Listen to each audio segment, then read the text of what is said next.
Go to fakeinfo.net.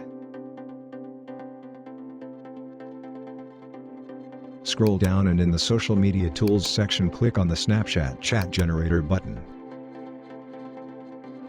Here are the options to generate the fake Snapchat chat screenshot. You can hide the header and footer from here.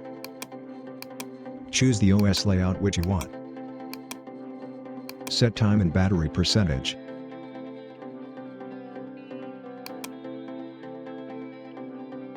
Upload the profile pic. Change the sender's name. Change the chat day.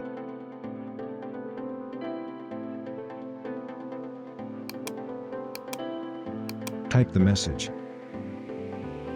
Click the below button to add the message.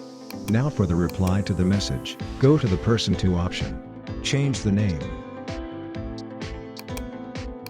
Type the message. Click the below button to add the message.